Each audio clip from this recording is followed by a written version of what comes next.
Ready to clap? Yeah. Cool. Day 2, take 1. Because they're so talented. Hello and welcome to this week's It's All Blakademik. This week I'm joined by Hugh, Addy and Henry. Gentlemen, you all good? Yes. Well, good. Really good. Thanks for coming on the show, guys. I want to talk this week about identity and having dual identity.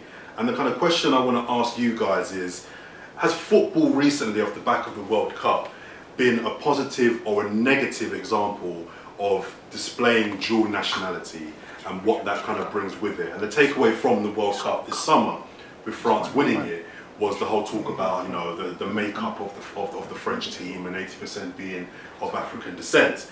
I want to individually ask you guys kind of what your nationalities are and how you identify yourselves. But do you think, just first of all on the football thing, because it kind of triggered this with the Ozil issue as well, and him refusing to play for Germany because he says he's been racially abused and typecasted because of his proud Turkish roots. Do you feel, start with you Henry, that football has been a positive or a negative example in manifesting the discussion around dual nationality? I would say it's been both. Okay. I was delighted when I saw France win.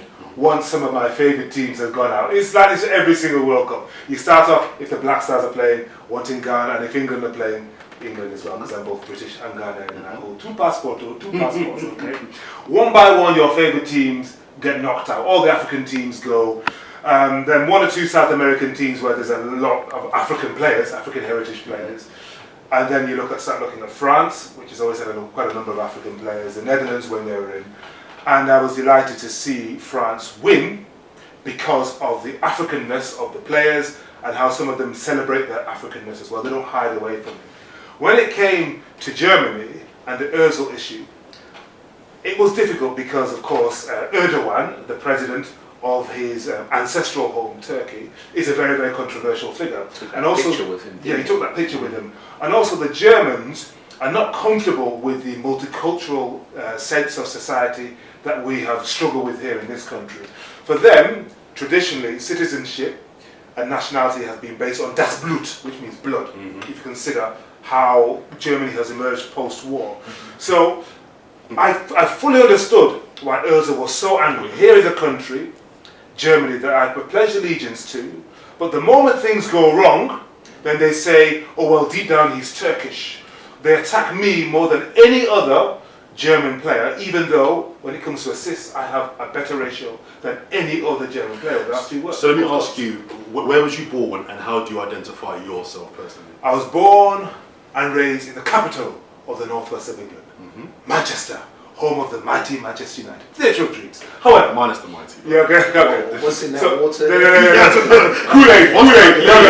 He's on the vodka. So I identified as a British African or African British person, hence the two passports, Ghanaian and British.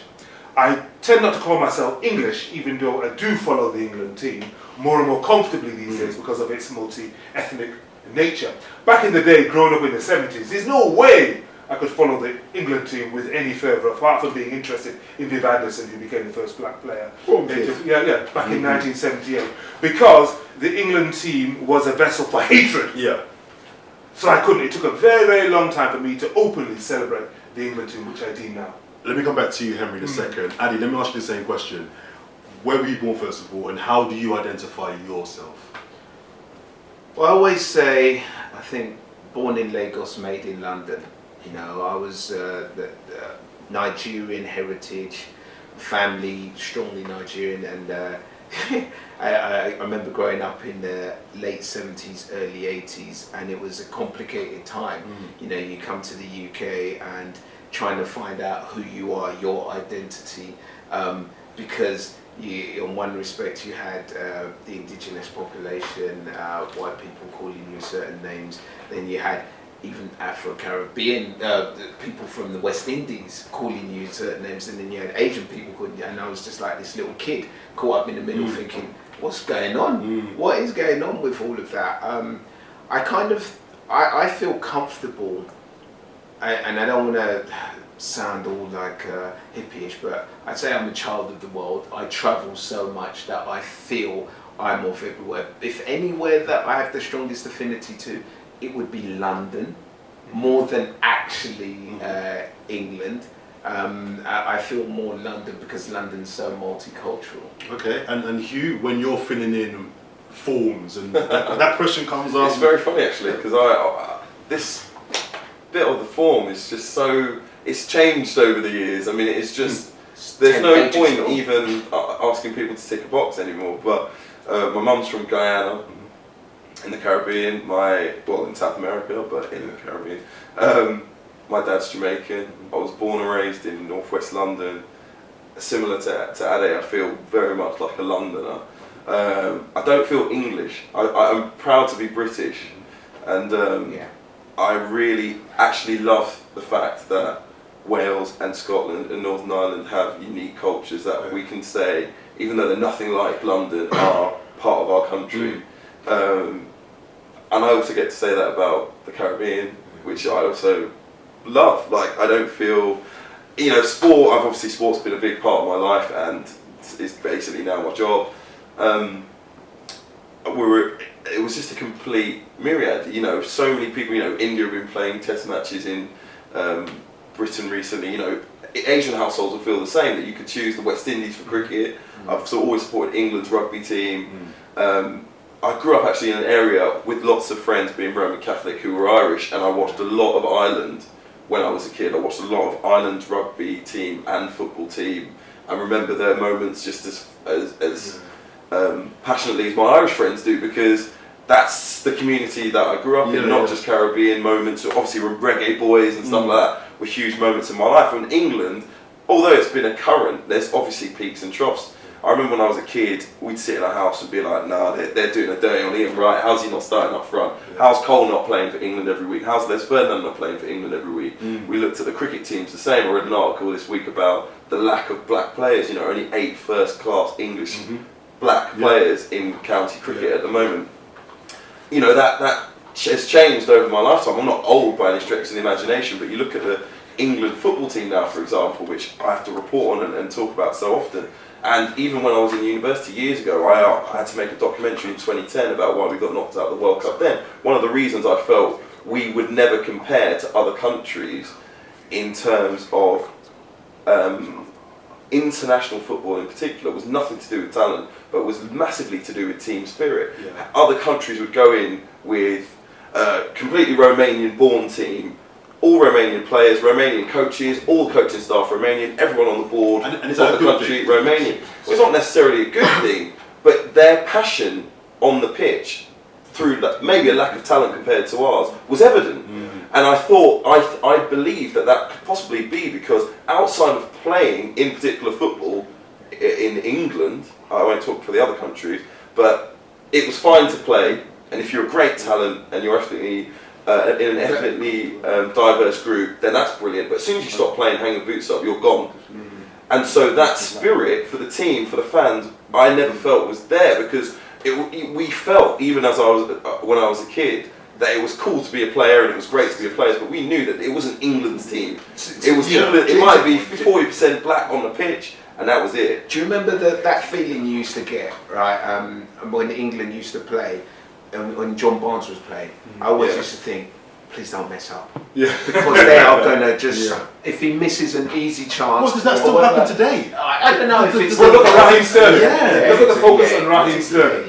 He gets hit. And do you guys feel proud to say, I am Nigerian, British, Can I just put it out there? I wanted to say this earlier. Africa basically won the World Cup. Well, offend a lot of French politicians. So Andy, on that point, we've all seen the viral video that Trevor Noah, the presenter of the remote show, the Late Show, in America, Daily Show, the Daily Show, even that's one, yes, South African dude, a comic presenter, made a very impassioned speech about how he didn't feel that the French national team and the African origins of that team got the requisite acknowledgement. He had a to and fro with the French ambassador about that. Now, do you feel that Trevor Noah was right to say that they were not rightly acknowledged for their African anchorage and heritage? Or do you feel that, as Mendy replied, no, we're French, we're not French African, we're French and we will speak for ourselves. Yeah, I think first of all, they're both right. I think Mendy's right. He has a right to speak for himself, and the players have a right to speak for themselves. But I also think the French have always had a problem with their immigrant communities. You know, I've got a lot of, you know, we play wheelchair basketball together. We know a lot of the North African players, right, that played in the French team, and there's a big problem. In Paris, is a massive problem. I felt that the players responding to say, we are French and this is how we feel, as Ali says, it's perfectly acceptable. But I feel like even as I was a kid, I used to have to say to my other friends, there is a massive difference between how you perceive yourself and how you're being perceived. And if everything went wrong for France's team at the World Cup, Mendy would not have been perceived as a Frenchman. And for his failures, he would not have. Remember the World Cup in 2010 when France crashed out really early? What happened? Who got the blame? People like Patrice Evra got the blame. And it was the multicultural nature of the team and the Africanness of the team that was blamed. So when things went wrong, they became African. But what I want to know from you, Henry, did Trevor Noah have any right to make such an emboldened, passionate speech on behalf of a group of people that actually contradicted what he was saying about those people? Who is he to say to people, you're French African, he should be expressing that? He's a global comedian with a platform, and he has the right to say it. In the land of the free and the home of the brave, home of free speech, he can say that. It's of course right for them, if they didn't agree with him, to push back. But when those players go back to their parents' home country, whether it's Guinea in the case of Pogba, or any of the other players, you know, Mbappe, I think it's Congo, is it? Look at the reception they get. Are they going to reject those people in any of these countries, in Conakry or whatever? They're going to say, yes, I'm home. That's what the French players were singing on the plane and the bus. They were singing African beats, African music. And they identified with one another. They built their team spirit up through the African shared experience. And even the white players are doing African dancing. Can I just say something as well, actually? As a player, someone who competed in the Great Britain squad with that African heritage, one of the things that it took me a long time to get used to and to really feel comfortable with is my African heritage. And I feel those guys, because of their age, because they're so young in their experience, they do not totally appreciate it yet. And they will. They will. But at the moment, they're in that in time, especially at times of rejection. Was right to make the point to the players that we love you, we respect what your achievement is, regardless, because you've represented us as not just African people but as black people on a world stage. Your success we share in. I don't feel like, I think people miss the point of what he was basically saying. Like, he made the point that basically, I'm not saying that you're any less French, but that you're a part of my Africanness. I don't even think it was necessarily that. It was saying to those players, please realise that you are idolised and loved by African people all over the world, not just by French people, for this achievement, because we love the fact that you are, and listen, I mean, people miss the point massively about colonialism. You can't take that out of it. People were acting as if it was immigration. That was the word used, immigration, immigration, immigration. As if all of their parents just went, France is nice this time of year, let's take the kids to France. They could have gone to if they were going to leave their home nations, they could have gone to anywhere else in the world. But the coincidental link between all of their home parents' countries is French colonialism. French Francophiles. Yeah, so, you know, it's the same with why are African and Caribbean people in the UK? What you just why did I just go to Cuba from Jamaica? But what you just said is massive, right? If that French team was all white, right, there wouldn't be any kids, or hardly any kids in Africa who it would actually have a massive difference to. But because they see Kunlay, because they see Pogba, because they see Mbappe, right, kids from the poorest parts of Africa are looking and thinking, that could be me. And they've got to realise that they have a bigger responsibility, bigger than winning the World Cup, bigger than playing football. They're changing lives. They are changing lives in places where they don't have those opportunities. And it takes them a very, very long time for them to realise it. Because of course, they're probably being told by their agents or their brand managers, look, you've got to emphasise your Frenchness. So when the Trevor Noah question was put to them, they did probably what their agents or whoever told them to, because if they presented themselves as facing two ways, the old Norman Tebbit cricket test, then it might damage them commercially. But Jordan, sorry to interrupt, I just wanted to make a point about your question because it specifies football. Well, I wanted to move it just away from football and just widen it out. Do we still have a problem with Chris Froome, where we're Mo really Farah, Chris Froome, Mo Farah, Andy Murray? Andy, I can go through so many athletes, Kevin Peterson, who have been playing for particularly England's teams. Again, I apologise to stress England's team, but they've been playing for England's teams, and in their failures have been seen as from their original countries. South African-born batsman Kevin Peterson, or Chris Froome, or whoever it is. In any of their even negative stories, Mo Farah, his heritage is emphasised when his coach, not even him, is been alleged to have done X, Y, and Z. So you can never take away the point there. Listen, if you can see the front page of the newspapers in the last few days, Giggs made a point about his music being emphasised, grime music being emphasised in the murder of a young man, maybe a gang-related murder, but the music was emphasised. Now that music, when Stormzy's winning the Brits, is the best thing in the country. But as soon as there's the next story, we have to make sure people know. Well, look, that was if you listen to pop music every day, Westlife wouldn't have got the blame. I don't listen to pop music, so I can't even say who's pop these days. Westlife, wow. These a decade ago, if you like. I don't know, Britney Spears. What is pop? Listen, I listen to Nat King Cole. I'm old school guy. But the thing is, you mentioned grime. Elvis. Well, you mentioned grime, you mentioned Stormzy. Remember the Stormzy stood on stage at the Brits and said, Theresa May, you think we forgot about Grenfell? Yeah. And what were the headlines a day or two after? Now, Stormzy was born and raised, I think, in South London or even Croydon. South, yeah, and he was attacked for not being grateful to Britain for giving him the opportunity, given that his mum and dad came from Ghana, to represent and be so successful. So it goes from sport to music in so many areas of life. When people see something that they think is vulnerable about you, and you don't play the game in all aspects, and don't dance to the tune, then they will come and attack you. You need to be ready for that. So what I want to know is, do we think that we, and I'm widening this beyond the UK, have we still got an issue with identifying ourselves proudly if we're dual heritage? So what Ozil did, bring back to football, did that identify a problem whereby you can't proudly say I'm this and this without being ridiculed? Do you know what the problem is with it? It's a new concept, right? Because more and more. There's been dual nationalities for years, but not high profile. Not as many high profile who have this issue. And now we need people to set the blueprint.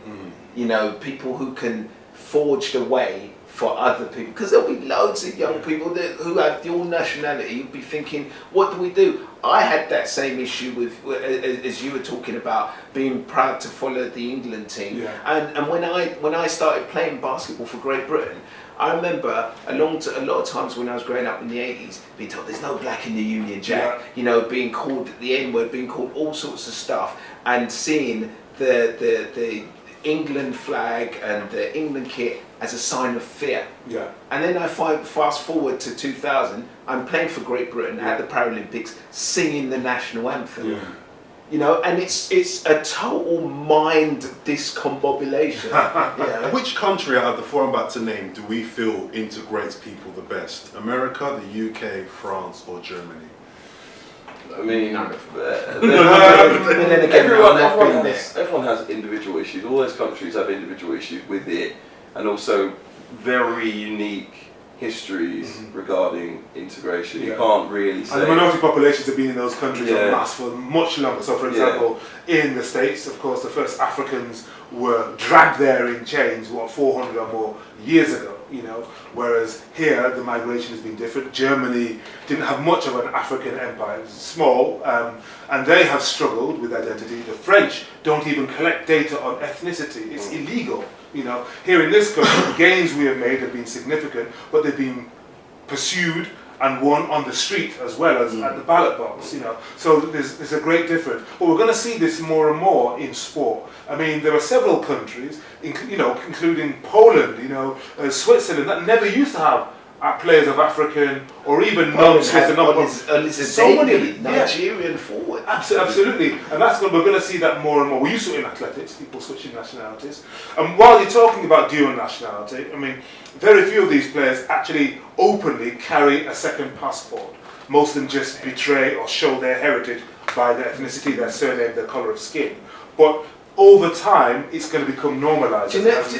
There's a massive conflict here in terms of, you know, by its nature, things like the World Cup, Olympics, Paralympics, forces nationalism.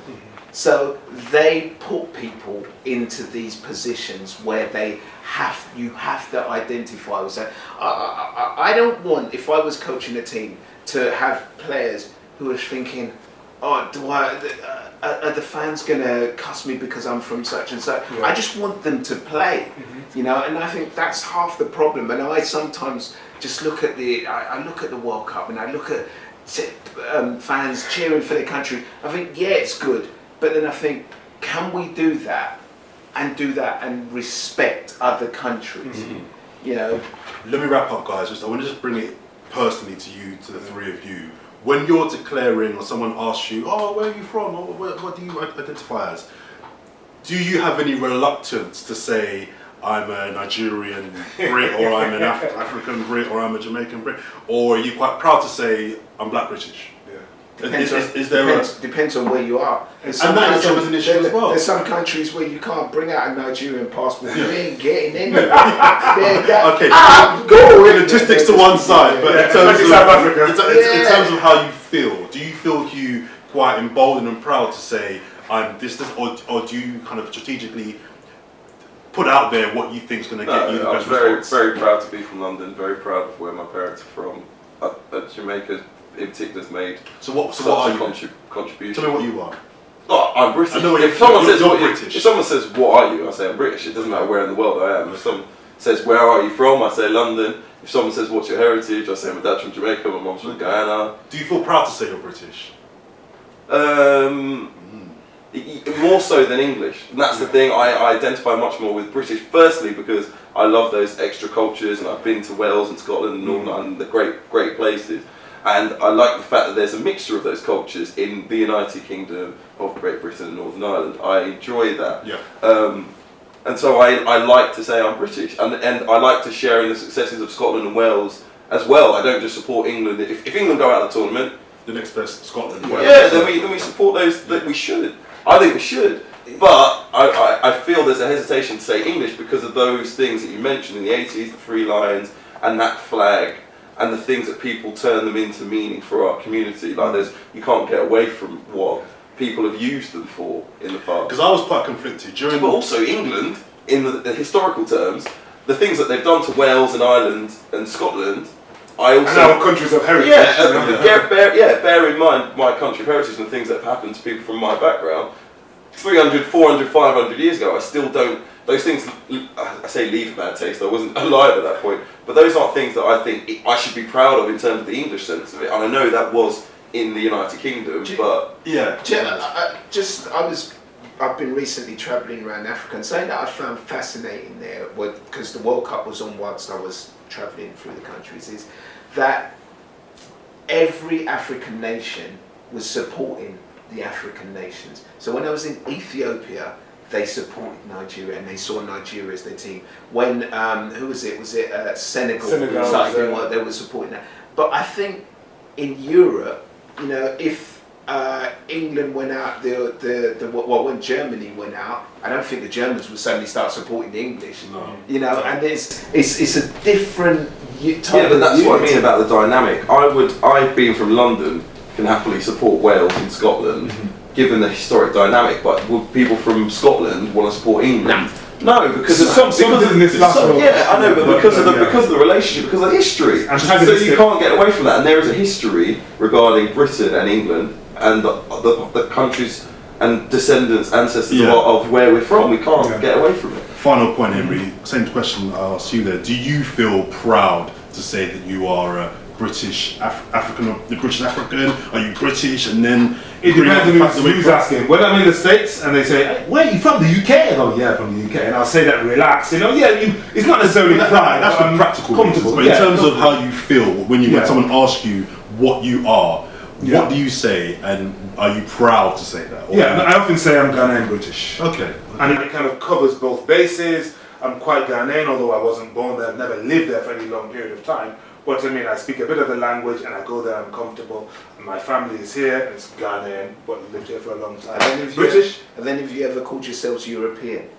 I don't think I have, no. I might have had to in a particular context or a discussion, but no. I don't think I've got a European psychology. It's only Americans seem to really enjoy the fact that you're European. And they're very at one with calling black people. They're calling themselves African American in a way that we don't say that we're African Europe. We don't. Well, the States they hyphenate everything, don't you? Polish American, Italian American, German American. They can't spell over there. Comfortable. Gentlemen, thank you very much for your time on this week's Blakademik. Thank you.